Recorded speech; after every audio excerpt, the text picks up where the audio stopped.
Welcome, ladies and gentlemen. The global refugee crisis has placed immense pressure on asylum systems across many countries. While some individuals genuinely flee war, persecution, or hardship, some exploit these humanitarian channels for personal or economic gain. This raises a critical debate. Are asylum seekers victims in need or just opportunists using the systems? In this panel, we have with us José Bazán, a secretary of the Commission on Migration and Asylum, and Róbert Gönczi, analyst at the Migration Research Institute. I'm Dominika Györgyi. I'm also with the Migration Research Institute. First, Mr. Bazán will deliver his presentation, so pay attention closely, and afterwards we will have the roundtable discussion. Thank you. Right. Should I start now? Yes, please, start it. Well, I think it will be easier just to start from this side and just to look closer to you, and you can closer to me. So, good afternoon, everyone here. My name is José Bazán. I was saying I'm living and working in Brussels since 15 years, and following, among other things, EU policies on migration, asylum, and trafficking in human beings. So, I will try just to give a certain input on what is considered one of the weaknesses of the system of asylum, which, as you may know, it's a common system for all EU member states, with some exceptions. You know that some countries can opt out from the SID system, like Ireland or Denmark. Just to make the... Should I use which one? This one? I'm not sure if you will be able from the last rows to see, quite doubtful, but just to start, as a context, you know that in 2015, it was the year of the so-called migration crisis. We started to see how people were coming irregularly to the shores of our lands, mostly in the south of Europe, southeast as well, Western Balkans, in Italy, and how mostly people coming from the Middle East, from Syria. The war in Syria started before, but we saw that over the years, even now, Syrians are one of the largest group of people that come to the EU to apply for asylum. And in 2022, as you know very well, there was the invasion of Ukraine by Russia, and a high number of Ukrainians went out, more than 6 million. More than 4 million apply for what is considered not asylum, but a special channel to access the EU, which is called the temporary protection, under a piece of legislation called Temporary Protection Directive. So they are having protection, international protection, but not under the refugee system. There are very few Ukrainians under the refugee system, but in a special channel, and a special piece of legislation that allow those coming from outside the EU to be protected and to settle for a certain period of time. Now the Ukrainians will be for, I think it's 2026 if I'm not wrong, but every year has to be extended. So we have millions of asylum seekers when they apply, refugees when they are granted. We have Ukrainians on the temporary directive. So we are talking about a big scale of movements of people coming mostly from Middle East, Sub-Saharan Africa, and some North Africa, Maghreb, and some people coming from other countries like Pakistan and Southeast Asia. The question is that every system has vulnerable or weak sides, weak parts. And the asylum is a very tricky. It's an easy system to trick. Why? Because you have several ways of entering in the EU, starting as, for example, asylum applicant, but applying several times. You apply first time, for example, imagine a person coming from Bangladesh. They come to the EU, any country of the EU. They apply to get asylum permit. Of course, many times they are refused.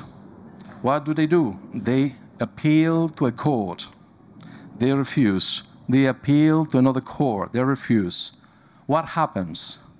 Well, it's not natural that people are sent back immediately. That's not the common situation.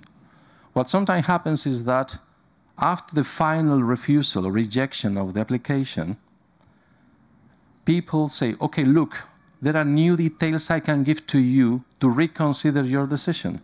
And then you extend the presence of the people who initially have been rejected maybe 2 or 3 times, and that person remains. Because the question is that many times when there is a court appeal, the decision to be sent back is suspended. So you gain time. We have another way, which is so-called the asylum shopping. So a person coming, again, from Bangladesh that goes to Italy, applies asylum. And they say, okay, I will move north, and I will go to, let's say, France. And again, without having a decision in Italy, applies for asylum in France. And then he goes to Germany. Because if you apply 3 times, you multiply the expectation to have a positive decision. If not in Italy, maybe in France, maybe in Germany. This is called asylum shopping. We have also other forms that we will see, but this is not a minor problem. It is true that it has been, to a certain extent, reduced, because in the area of Schengen, that Hungary is part of, not every country of the EU is part of Schengen, as you may know, but it's a big area where people, once you're in, you can move easily. So if you move from Hungary to Brussels, or from Brussels to Poland, you don't need anything. Maybe your ID, no more to get on board the flight, but no more than that. And if you drive, not even that, by car. You know? So the question is that once you're in Schengen space, it's easy to move. So it's easy to apply and to abscond sometimes even. So we are talking about tens of thousands of people that are, in this case, for example, the data we have in 2024, more than 83 subsequent applicants, only in 1 year. We are talking about tens of thousands per year. This is problematic not only in terms of asylum, but in terms of national security, because in very few cases, but it's not necessary that we have hundreds of them, some of terrorists enter into the territory and use this system to be in place and to study, let's say, the landscape in order to make a terrorist attack. And this happened several times, for example, the attack by an Iraqi in Liverpool. One of the, let's say, easy way to try to trick the system is the fraud in documentation and the fraud. But even before that, many of the asylum applicants that come into certain places, and you may know that, they have no documentation. They have no documentation. So what happens there? If you take a flight, to enter into the flight, you need a passport or an ID. Why? Because if not, the airline company will not allow you to enter. Why? Because if any person enters in that flight, arrives at the airport of destination, and has no documentation, the airline is obliged and has to pay the cost of the flight back. So the airlines are very keen on having persons with proper documentation. But what happens in the trip? It happens sometimes that once they are there, and it happens mostly for people who come by sea or by land, they simply destroy the document. Nearly 90%, for example, of people on boats from France to Britain, 98% destroy the document. Why? Because most of these people come from countries where they are not persecuted. They just want to move, maybe for good reasons. I'm not going to dispute that. People want to have a better life. I am not going to dispute that. The question is how you enter. If you respect or know the law and the procedures. I'm not talking about the motivations in best case. So the question is that there is a number, a high number. I just brought a couple of examples here. The headline says, thousands of deportations failed due to lack of papers. So if you come, there's no documentation, where do you send this person back? Where? You say, I'm from Syria. Yeah, but can you prove that you are? No, I cannot prove. Maybe he's from Pakistan. And then where do you send back this person? So that's tricky for the authorities because you have to get certain information to send back a person to the country of origin, because to return, you have to return to a place. It's not just to kick off to the sea or to the desert like people are doing in Algeria and other places. I will keep on just because I think that the time is short. Easy way, forging documentation, so altering, for example, pictures, information, names, date of birth, place of birth. This is not uncommon, as for example, what is called a FOG document. A FOG document is a document which is genuine, is valid, but it has been issued on the basis of a false document. For example, a birth certificate, which is false. You pay 500 euros, you get a false certificate that say whatever you want, and then you use that false certificate to get a genuine passport. This happens. It's called FOG documentation. There is also the overstaying system. So a person, and this is very common in countries like the UK, that has a lot of overseas students.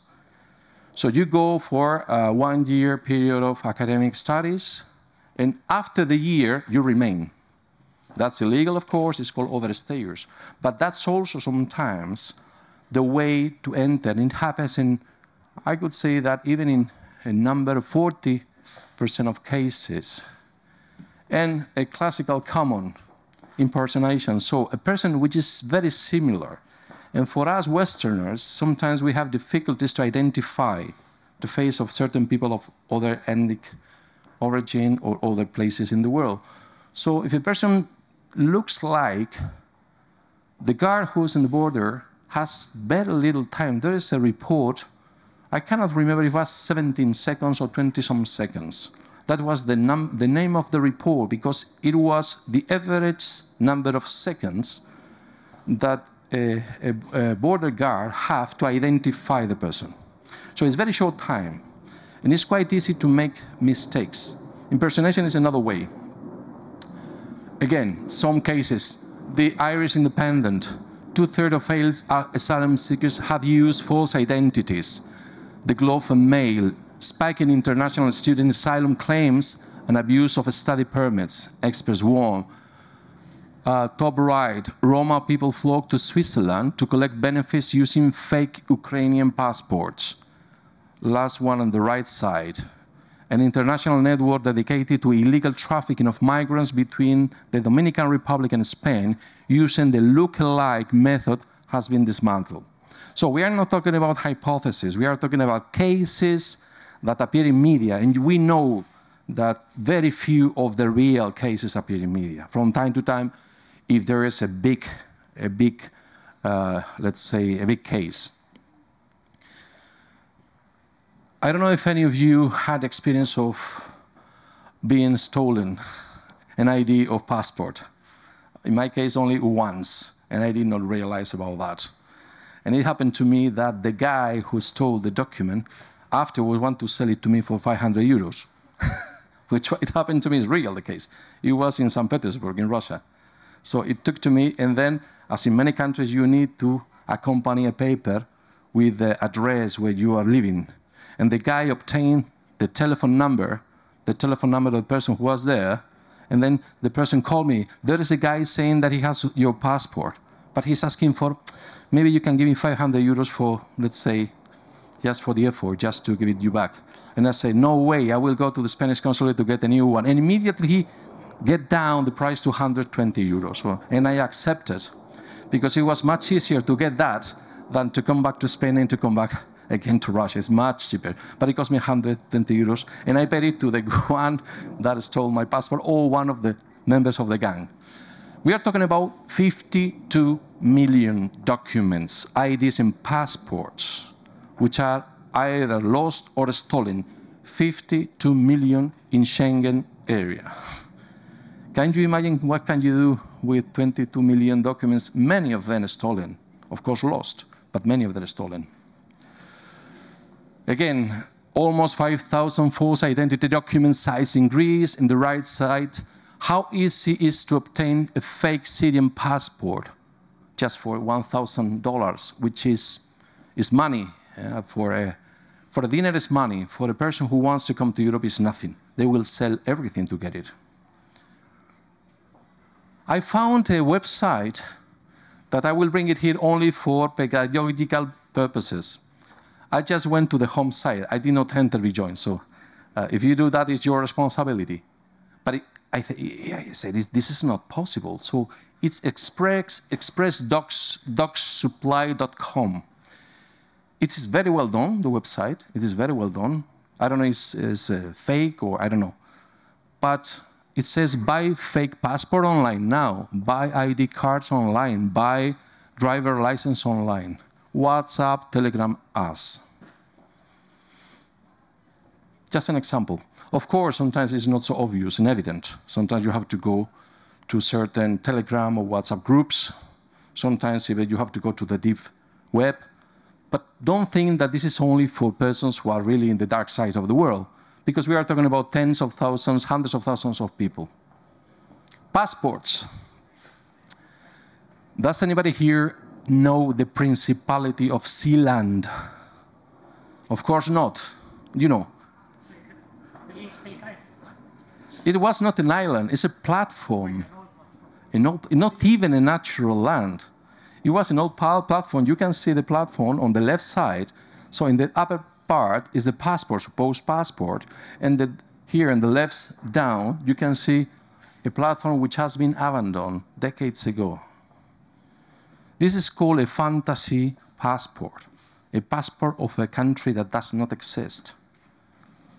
I was in Spain at the time teaching international law, and a person approached me saying, would you mind to write an opinion on the possibility of Sealand to become a recognized state in the international community? And I said, what is that? This is a platform. Yeah, but this is a territory. So for a country, for a state, you need territory, you need population, government, and sovereignty. So this is the land. It's very small. Well, the Vatican is small as well. A bit tricky and different, but now with new Pope and so on, but still is there. Of course, this is illegal. If you show a passport, a fantasy passport, that's probably a crime in a country. The second, it's not, I could say that in the middle part you will see Turkish Republic of the Northern Cyprus. You know Cyprus is EU member state, but it's a divided island in the southeast of the Mediterranean. It was invaded the north by Turkey. And there is only one country in the world that recognizes the north part of the island, which is Turkey. It's the only state in the world that recognizes as a country, as a state, the north part of Cyprus. But there are people that go to any place and show a passport saying Turkish Republic or Northern Cyprus. It's not a fantasy. It's a non-recognized passport. And the third type, they are called camouflage passport. Countries that existed, but they don't exist anymore, like Czechoslovakia. So you have a Czechoslovakian passport that will not allow you to enter. Either you are Czech or you are Slovak. And then you have to, it's not, let's say, a fake one, but it's not valid anymore. I will go a little fast, some information that could be interesting for you. Estimated number of stolen Syrian and Iraqi passports in 2016, 250,000 Iraqi and Syrian passport. Take into account that the nationality is very important when it comes to asylum. Why? Because there is a presumption that you are escaping from war. If you come from Ukraine, from Syria, from Iraq at that time, years ago, it is quite likely that you could be considered an asylum seeker. So the number of recognition is very high for certain nationalities. That's why it's so important to have certain nationalities. I think that I have 3 or 4 more just to finish. I mean, it's not by chance that people want to come here to Europe. Every country is different, of course, but it's not by chance either that some people want to go to certain countries of the EU.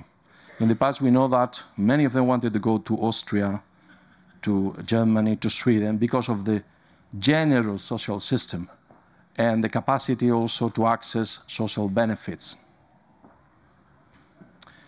Another type of fraud is age. If you are a minor of 18 years old and you come alone to any country of the EU, you will never be expelled. Never. You are an accompanied minor. It's super protected. So a young, let's say, Kenyan or a young Nigerian coming, he say, I'm 18 years old. What do? You don't know. You don't know.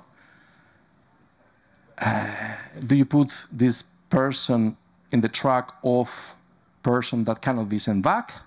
Do you put this person in the track of ordinary citizens wanting to come into the EU irregularly? What do you do? So this is very problematic because from the disputed cases of age, nearly 40% reveal that the person is not a minor, is over 18 years old. Sometimes you have to make even a test, medical test, for example, the size of, and development of the bones of the dental system that can give a light on that. These are not the only, but you have to get, it's difficult to prove, but it's very disputed, and once you are in the system of minority, you are really well privileged. The question of religion is also in a minor scale, but it happens as well. I want to bring this point to you because we have found mostly from Iran asylum seekers coming to the EU and saying during the asylum process that I became Christian. You can become Christian in Europe, but still, it's not forbidden. But they are suspicious because if you're a Christian converted from Islam and you come from Iran or from, not say, Saudi Arabia, Yemen, or whatever, if you're sent back, probably you will suffer death penalty if they discover that. So you cannot send back people because of this principle of non-refoulement, which in French means, sorry to say in French because it's known, like you cannot be repatriated if you will be suffering death penalty or any form of mistreatment, torture, or a violation of very serious violation of human rights. So non-refoulement is also another chance. 3 minutes, okay. Marriage of convenience. Okay, I married you not because I love you, but because I want papers. You know this case. It happens in some countries, 3–4% of them. In some countries, it's criminalized. In other countries, it's not criminalized. It's called also sham marriages, marriage of convenience. In some cases, they call it white marriages. There's a different version, which is marriage by deception, in which one, usually is a lady, thinks that the person loves her, but the other is simulating the love just to get the papers. And once they are married, they wait for a little time, 2, 3, 4 months, and they ask for divorce. But one of the parties of the marriage, they are genuine. Other types of fraud, sexual orientation. I'm a gay. I cannot be sent back again to Saudi Arabia or to Yemen or to countries where there is Sharia law because they will punish me. How do you prove that? No, because I tell you that I'm gay. Is it enough? Is it so easy to access and to be protected if you say I'm gay or bisexual? Then in some countries like the Czech Republic say, well, let's try scientifically to see if you're a gay. And they put erotic scenes of women. Of course, the EU, everyone just say, no, this is illegal. You cannot do that because this is privacy. You're, All the types of claims is, I am discriminated. Okay, but that's not enough to be asylum seeker. You have to be persecuted. Just for some examples, Mail Online, this very famous British paper. Asylum seeker accused of pretending to be gay to stay in the UK is allowed new appeal. Finnish Iraqi sham marriage is on the rise, says Migri is the migration, authority in Finland. Diario de Sevilla in Spanish.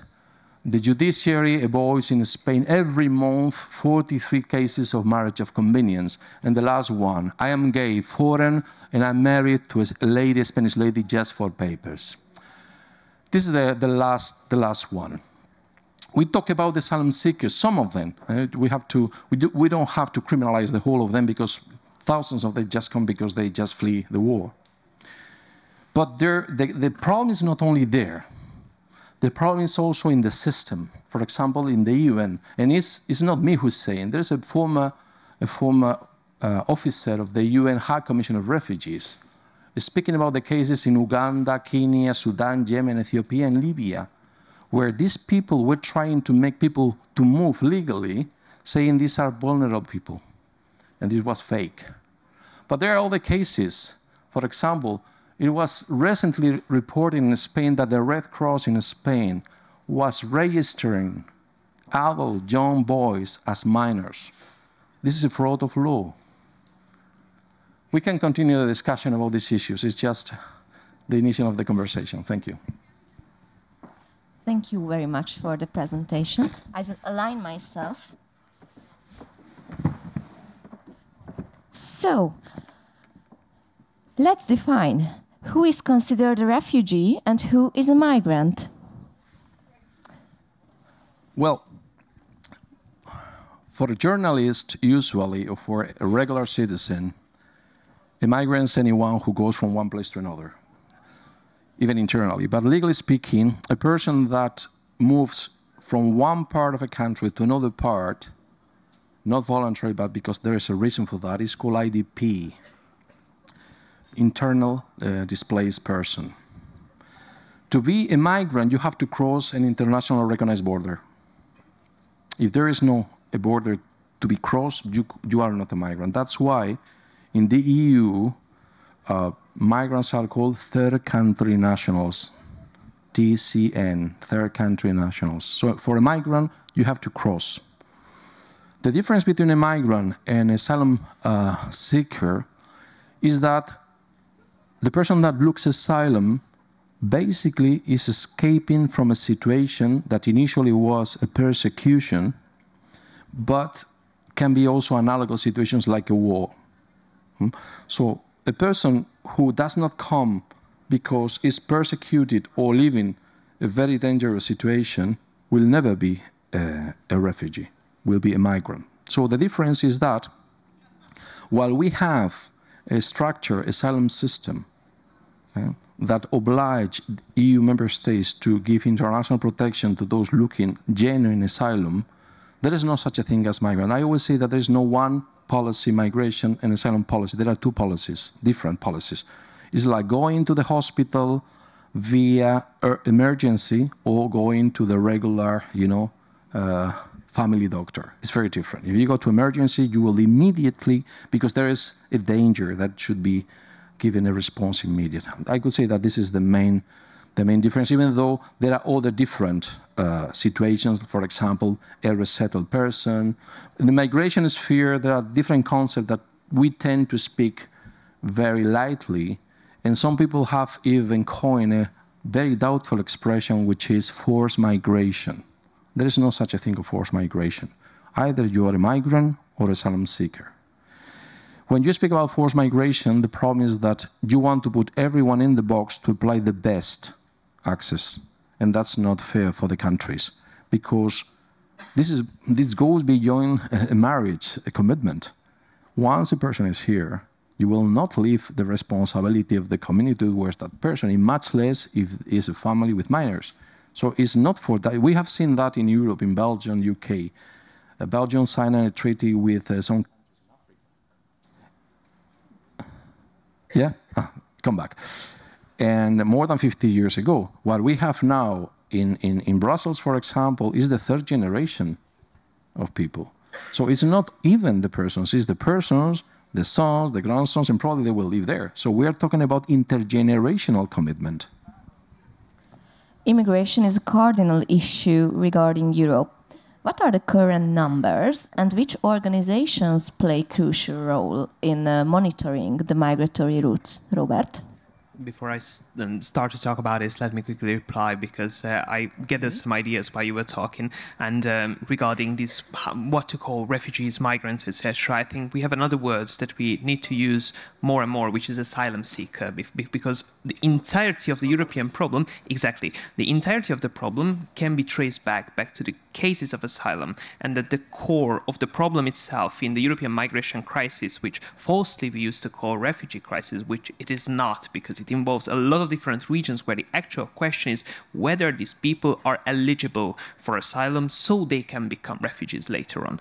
So I think that's the core of the problem. Also, let me debate you a little regarding the forced migration code, because we have several historical evidences that there is forced migration. There are certain types of migration which are all instrumentalized and all artificially created, where we see that a country indeed make people cross borders illegally. For example, like we had the Cambodian War, and during that time, Thailand definitely tried to put as many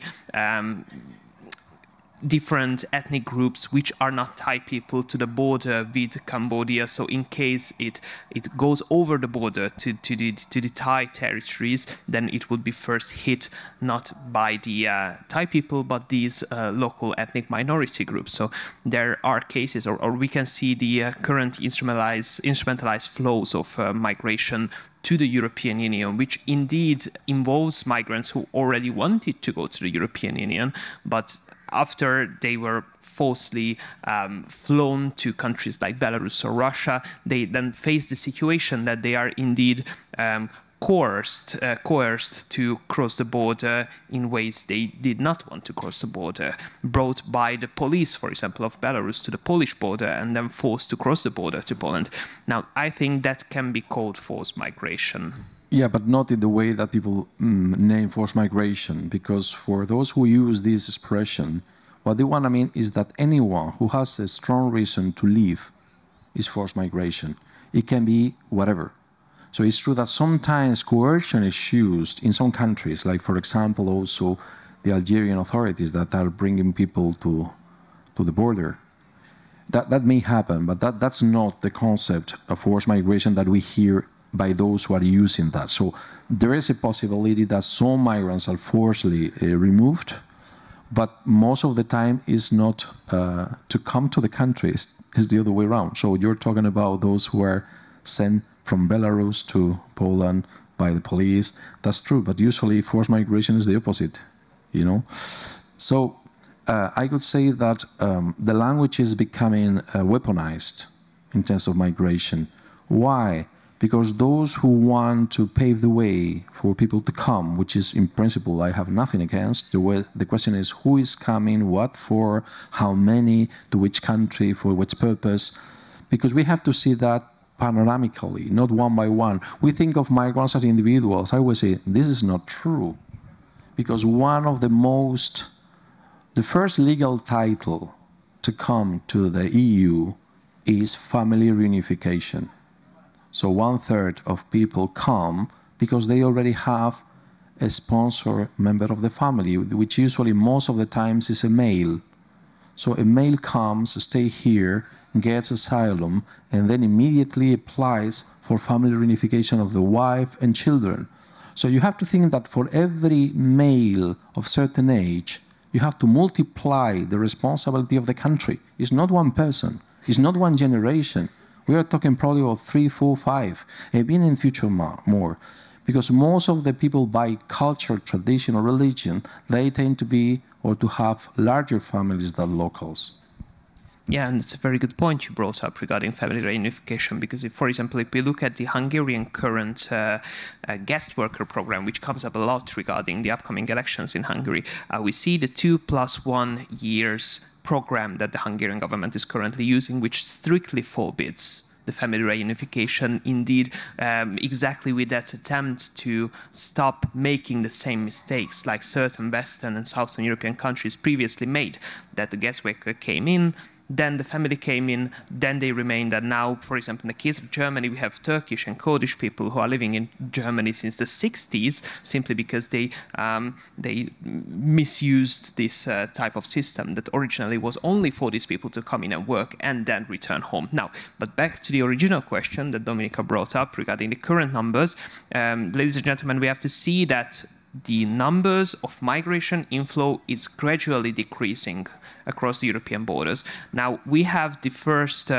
quarter of 2025 with the exact Frontex data, and we see that a 30% decrease have been seen at all borders, some with major decrease, like the East Mediterranean, where we have seen an 86% decrease, or some smaller, like the eastern land border. This is the previously mentioned Belarus-Poland, where we have only seen 6% decrease. But this was the first time since the COVID crisis that at all incoming routes the migration has declined. Does this mean that the migration crisis has ended? No, because the real issue is that we still have an unimaginably lot of people in the European Union who we do not know who they are, who came in irregularly. This means they are illegal migrants, as the media likes to call it, and they are not eligible for asylum, and we cannot return them to their countries. This is called repatriation,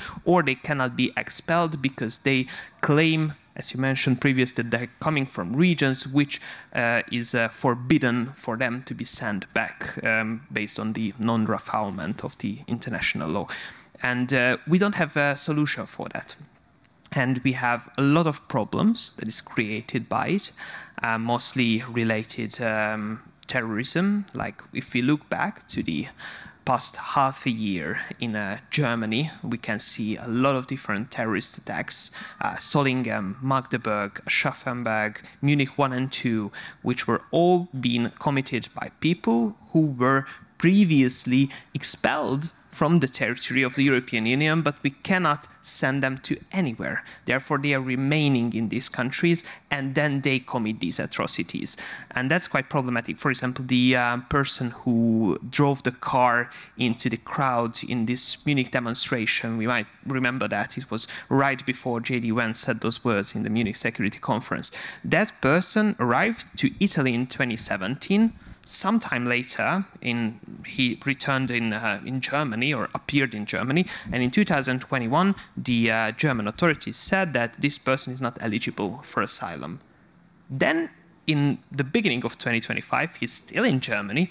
He commits this atrocity, which demanded the life of 2 German nationals. Now, this is a problem. We need a solution for that. But currently, there are no real solutions yet for that. So the real problem is not that the people are still incoming. This is a problem that is still going on. Even though the numbers are decreasing, people still coming in. And I promise you, ladies and gentlemen, people will still want to come in simply because the neighboring regions are not that developed as the European Union itself. The problem is that they are not returning. We cannot return them. We cannot integrate them. And this creates more difficulty and problems. Well, this was one of the issues in the UK Brexit, that migration played the bigger role for those who were in favor of leaving the EU. And it still is an issue. Why?